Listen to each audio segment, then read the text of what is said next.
Welcome Home, a podcast for veterans, about veterans by veterans, is a project of Willing Warriors and the Warrior Retreat at Bull Run. Good morning. I'm Larry Ziliaks, your host, Director of Culinary Services here at the Warrior Retreat at Bull Run. And today our guests are Julie Rigg, the Executive Director, the National Capital Region Chapter of Blue Star Families, and Christy Pereira. She's a Program Manager with the National Capital Region Blue Star Families. I'm really excited to have them here because I've known about Blue Star Families for quite some time. I have always been amazed at the amount of work that you all do in the veteran service space, and especially for active duty families. Julie and Christy, welcome to the podcast. I really appreciate you being here. Julie, if you would, start us off by just telling us a little bit about the organization, how it got started, and sort of some of the things that you all do today. Absolutely. Well, thank you so much for having us here, Larry. Blue Star Families is a nonprofit organization that started 15 years ago. It was started by several military spouses who came together to find solutions for some of the issues they were seeing as constant issues with military families, some of the hardships. And so our CEO, Kathy Roth-Duquet, and several others came together and put together a nonprofit that would support our military, veteran, Guard, and Reserve service members and their families. As an organization, we empower families to thrive where they serve. We are committed to strengthening military families by connecting them to their neighbors, to their communities, to each other, and to create sort of communities of mutual support. At the foundation and core of our organization is our annual Military Family Lifestyle Survey. Mm-hmm. And that was started. Kathy came from a policy background. She's a lawyer. She'd worked in D.C. and in, like I said, advocacy and policy. And she really wanted to make sure that the information that we were, or the solutions we were finding were based on actual needs and data. And that sort of was the genesis of the organization. Everything we do programmatically is based on the data that we get from our respondents to our annual survey that say that these are the pain points that we are feeling. These are the things that make it difficult to serve, or these are things that are getting in the way of us having full functioning lives as military service members and veterans of an all-volunteer force. Sure. So let's talk a little bit about the survey.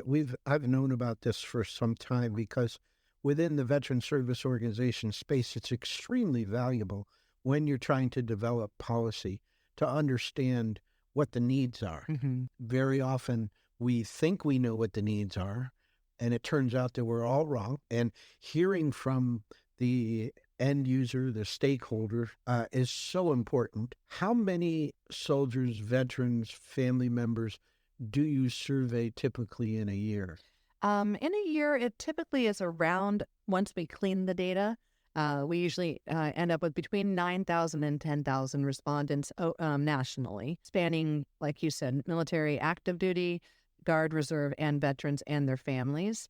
Our largest respondents are still the active duty population, mm-hmm. but we are increasing in our number of veteran respondents every year. And so we are able to cut specific data that speaks to maybe those unique challenges that those families are facing, as opposed to the unique challenges our active duty service members are facing. Are you able to separate out data points for those issues that affect CONUS active duty as opposed to international deployed families? I would say that we do not have a large enough sample of active duty deployed CONUS families. We have not yet been able to drill down on that.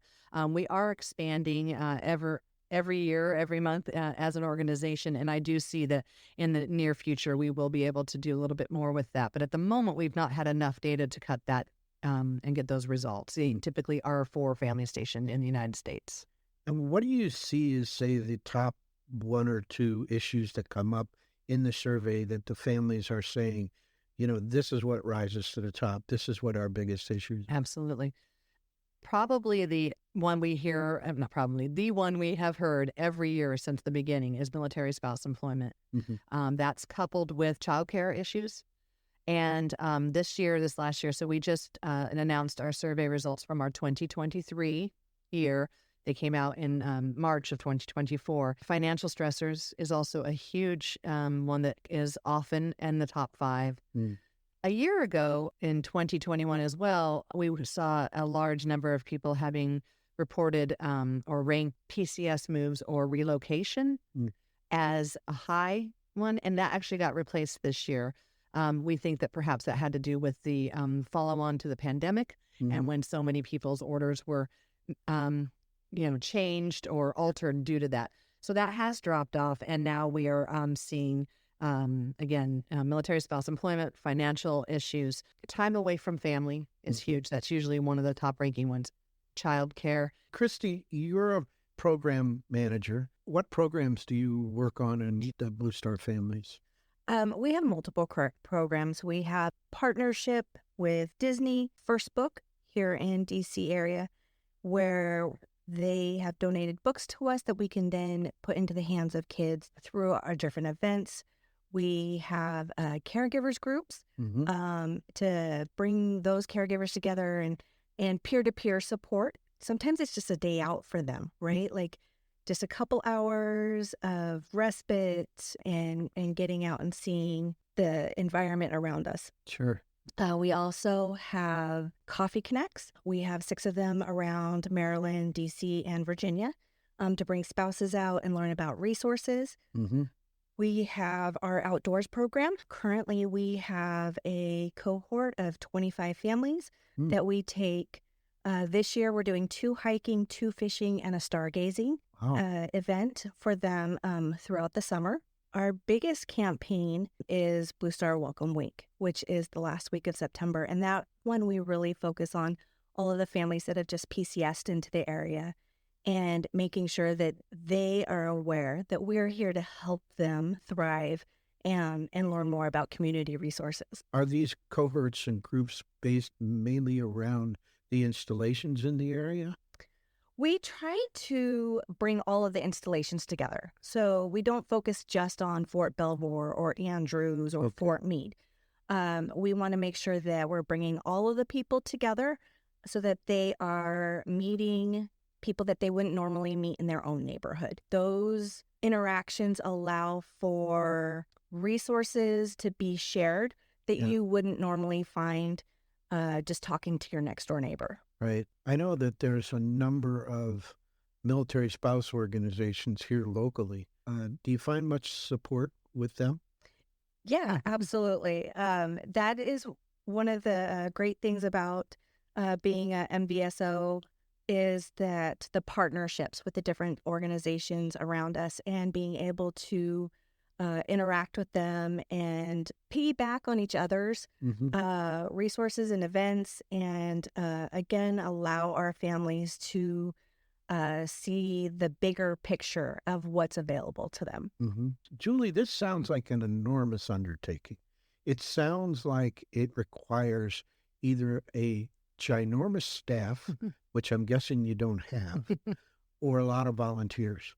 So what does it take? How many volunteers do you usually have, like core volunteers? I'd say, well, Christy is our volunteer manager, recruiter, trainer, all things volunteer, and she does an amazing job. I think we were at about 170 volunteers for 2023. Wow. And of that 170, probably 40 of them are like in everything we do. Yeah. One of the ways that we scale, so to answer your question, we have 2 people on staff. You're speaking to them for the National Capital Region chapter. Right. But Blue Star Families as an organization has over 90 people. And so we are supported in terms of marketing. We're supported in terms of our operational processes. We're supported in terms of, the survey. We have an applied research team that does all the survey stuff. So in a lot of ways, we are our own sort of little nonprofit in the National Capital Region, and not little. We've got 17,000 members, so we're a large nonprofit. But then we also have the support from our national teams that allow us to do the work on a sort of lean staff number. But the volunteers really are what allow us to scale and to grow. Christy and I cannot be everywhere at once in this area that includes Northern Virginia, the District of Columbia, and Montgomery and Prince George's counties in Maryland. That's our chapter. Right. So we use volunteers who raise their hand to independently lead our programs, which are plug and play, thanks to organization from our programs team and from our staff. And we hand them the tools they need to go do a Coffee Connect in Herndon, Virginia. And that way, Christy and I aren't driving out to Herndon every month to do this. And this allows also, if you think about military spousal employment as one of our top issues affecting our military families, if someone is unable to work for whatever reason or chooses not to work at this command or at this duty station, being a volunteer with Blue Star Families genuinely puts resume-ready skills and project management and stuff like that on, for them, so that they can take that maybe to the next step. In fact, I found Christy because she was interested in one day being a volunteer coordinator at a hospital. And I said, hey, why don't you one day do it here? Yeah. And so she raised her hand and volunteered as my volunteer manager for over a year before we were able to convince her to come on as a full-time staff person. Yeah, I imagine it fills that gap in the resume, which a lot of spouses have trouble with. Talk a little bit about spouse employment, and it's a huge issue for military spouses. I think the last thing I read is about 21% Right. unemployment rate, which is much higher than the national average. In fact, it's significantly higher. It is. There's also licensing issues for our spouses that are professionals. I know that some of the military spouses who go on assignment with their family overseas also run into the recertification and training issues that go with licensing. Right. When you're in a foreign country, it's hard to get the training you need to keep your certification up. Many of them are in the nursing field. What are the resources that Blue Star Families can offer for spouses when it comes to employment? Some of the things, so just to step back a second, so 49% of our respondents to this year's survey indicated military spouse employment as their highest issue. So that's almost half. And it has been, just every year. Some of the things that we have done as an organization, we have a Spouse Force Careers team that helps to connect spouses to training and to employers who are interested in supporting military spouse needs as an employer. But on a larger scale, we really have been focusing on advocacy and working with Congress and our friends on the Hill to put into place systemic changes that will have an impact on military spouse employment. And so recently, there has been Congressional Military Lifestyle Subcommittee. They have released a report or a recommendation of things that can be done to help support our military spouses, including something called the GI Plan for Childcare, which allows for military spouses seeking employment to receive funding through this GI Bill, if you will, to get the job. So it's not paying for childcare while the person has a job. It's actually providing support to the military spouse in order to go interview for a job. Okay. So because many times people are not able to do that because they don't have childcare. And why would you pay for childcare if you don't have a job? It's a vicious circle. Catch-22 for sure. So this bill would allow for money to be given just much like the GI Bill in the sense that there's a limit and a time frame, but it would be allowed to offset cost of childcare for spouses seeking employment. Another thing we've launched is the Do Your Part campaign. And this is really one of our big initiatives these days is to focus on engaging not only our veteran serving organizations, our military serving organizations, the Department of Defense and, DOD at large, but to really engage our communities, our civilian communities in supporting our all-volunteer force, doing it in a way that they can actually contribute to make change. And one of those is reaching out to employers and asking them to sign a 4+1 commitment. And that is basically that employers are committing to either offering flexible working hours for military spouses, paid or acknowledged PCS leave, portable. So if a military spouse leaves a job at one employer in DC and they get stationed in Puget Sound, that employer guarantees that person a job, maybe not exactly the same job, but they guarantee a transferable job to that in the company. So the family doesn't lose that gap in pay during the relocation. And so we're asking companies to say, I'm going to do my part. I'm going to pick one of those that I promise that I will implement in my company to make military spouse employment easier. Right. So just that acknowledgement of what the actual issues are, not just that military spouses are employed, Right. not just that it's hard to keep a job, but how can we move the needle on making that happen for spouses. And the licensure that you speak of, like there's many organizations that have been fighting that for years. And I think we're doing pretty well on legislation and other things happening at the state levels as well that are allowing for licenses to be transferred. I wanted to just read you a stat here really quickly. 81% of our active duty spouses whose license or certification was honored at their new duty station said that they were able to start the minute they arrived. They didn't have a gap in pay, right? Right. However, for those active duty service respondents who needed a new certification, 61% report that it took 2 or more months, and they estimate that it cost them between $5,000 and $10,000 in lost income. Wow, yeah. And if you look at, so one of the other things our survey is showing is food insecurity. Yeah. If you look at the cost of a PCS move, which we are showing that people are paying out of pocket upwards near $2,000 each time they move and relocate their family, that's not reimbursed through TPIL. And then you look at the loss of a job or the gap in employment, and then moving in sometimes to a market that's higher, or even just the cost of having to come up with first and last month's rent again.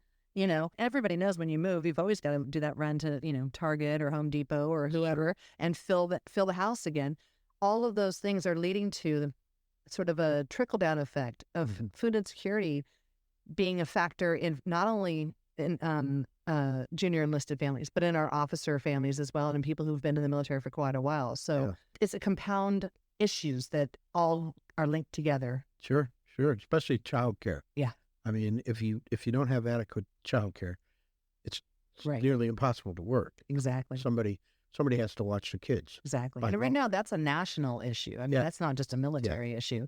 But I know that the military services are working very hard to come up with creative ways to make sure that their service members and their families have access to childcare. And I did read recently that the White House, under executive order, issued executive orders stating that military spouses who work for government agencies have to be allowed the option to remote work if they are deployed or transferred to a location where their job just isn't, which is a big help too. Yeah.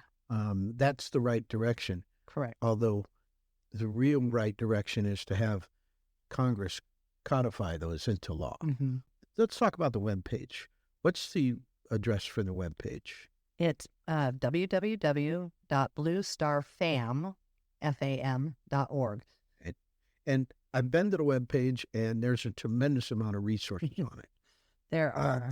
You can spend a good bit of time looking at all the resources, a lot of it having to do with what we just talked about, finding employment, especially for military spouses. The most important thing is we need listeners to go and take the survey. The survey is active right now. You don't have to be active duty. You can be a veteran. You could be retired military. It's any of the branches, including the Coast Guard, and it's a reserve or guard. It's also a family member of a military person. So we're talking about maybe a 20-year-old who's at college and their father or mother is in the military. They can take this survey and answer the questions and say, my life's a little bit different than most, but here's the things that affect me. Correct. And I'm guessing that in most cases, it's the fact that mom or dad is gone. Even when they're away from college, it's not easy to call somebody when they're in wherever. Right.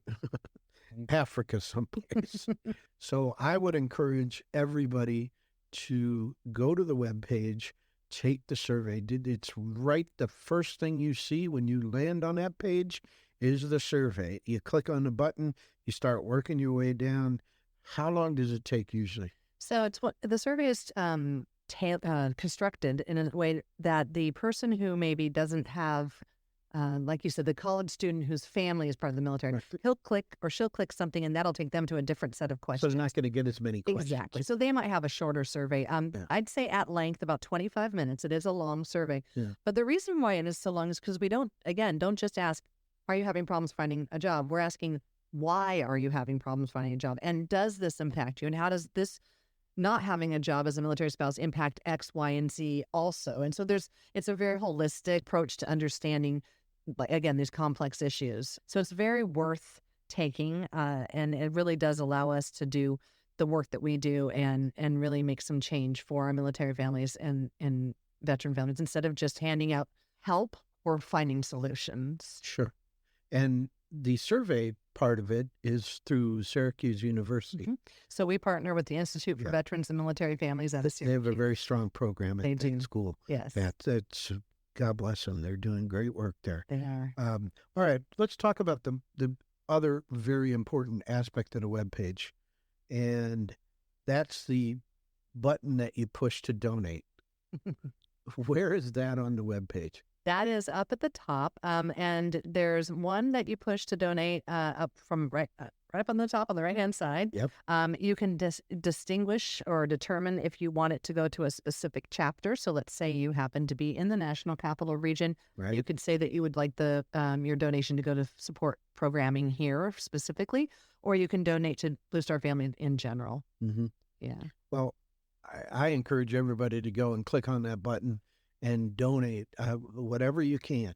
The more you can, the better, because this is an organization that helps active duty soldiers and their families directly. Yeah. They are right there in the trenches. It's not a policy organization. They're not sitting in a room somewhere on Capitol Hill trying to figure out what's best for people they don't know. And this is really an organization that does the work and has the volunteers, it has the staff, it has a history of doing good work. Christy, what's the thing that you would want to leave our listeners with, knowing the one thing that they should know about Blue Star Families? I would say that Blue Star Families is a catch-all. It has resources from all over, and even if you're in the National Capital Region and you're getting ready to PCS, the resources that you may need to know for your next location, you can find at Blue Star Families. Yeah. It's all about connecting, and not necessarily to the specific chapter you happen to live in across the U.S. And so it's truly a neighborhood, and there are ways to ask all of those questions that you need answers to on our website forum. And our website is actually called The Neighborhood. Yeah. And so, yes, come out and ask us for an egg or a cup of sugar. And we want to be able to help you get what you need in order to thrive, whether you're staying here or going somewhere else. Right. We want to help you make those connections locally and at your next station. And so come to us and be part of our neighborhood, be part of the solution. We don't have all the answers, but somebody in the neighborhood, another spouse, another military family, a veteran, they are going to have the resources that you're looking for as well. So, and in the neighborhood, is there interaction between the various spouses or family members? So somebody who has been a military spouse or been in the military for 17, 18 years, I imagine that they have a lot that they can share to help somebody who's in for their first year. Right. You know, I just married my high school sweetheart. Yeah. And oh, by the way, he's just graduated officer candidate school, and we're going to the first base. Right. And I don't know what to do. That I think is so valuable to have that person say, oh, I remember when my husband graduated in our first year and it was hard, and here's what you need to do. And I spent 3 years at that base. Right. Oh, by the way, Absolutely. reach out to these people. That sort of mentoring. Yeah, mentoring is really huge, because I think there are a lot of people that have a lot of knowledge and skills, and they want to help. Mm-hmm. They just don't know how. Yeah. And that's one of the beauties of Blue Star Families, is there's a platform for people to help. Yeah. Julie, as the big cheese, what do you see as the future National Capital Region for Blue Star Families? What do you see? Where do you see Blue Star Families in 3 to 5 years? I can tell you what I hope happens, and then what we're working towards is we want to be able to have, when people come here and they say, "Oh, we've got orders to the National Capital Region. We're going to Washington D.C." They go, "Oh yeah, it's a Blue Star Families town." Like, we want to be embedded as a resource and as a community plus in the area. So that's kind of my goal, and our goal is to really make sure that all of the military installations and the leadership at the DoD and our local commissioners and, in Virginia and Maryland and DC, and mayors and governors and everybody know about the organization, and that people can then access it and feel like if they come here and, let's say, they've never lived in a big city before and they don't even know how to use the metro, but they feel that they at least know Blue Star Families is here. I can get connected. I can get acclimated. I can find my community. Yeah. Yeah. Sort of like take the scary out of the assignment. Exactly. Because people are, I know military people that have done everything in their career to try and avoid coming to the Pentagon, because it's a different kind of experience for sure. Well, listen, I can't thank you both enough for joining us today. This has been so interesting, and the work you guys do is just amazing. I want all of our listeners to go to the webpage, check out the resources, take the survey, make a donation, and join in the neighborhood. Yep. Because that's where you're going to find the help that you need, or where you can share your experience through the neighborhood to help others that were in your shoes years ago. So thank you so much for joining us. I really appreciate it. Thanks for having us, Larry. So for our listeners, we'll have another episode next Monday morning at 5 a.m. If you have any questions or you need any information, you can reach us at podcast@willingwarriors.org. Until then, thanks for listening. The Welcome Home podcast is brought to you by Willing Warriors, a nonprofit organization serving active duty service members and veterans since 2012. To learn more, please visit our webpage at willingwarriors.org.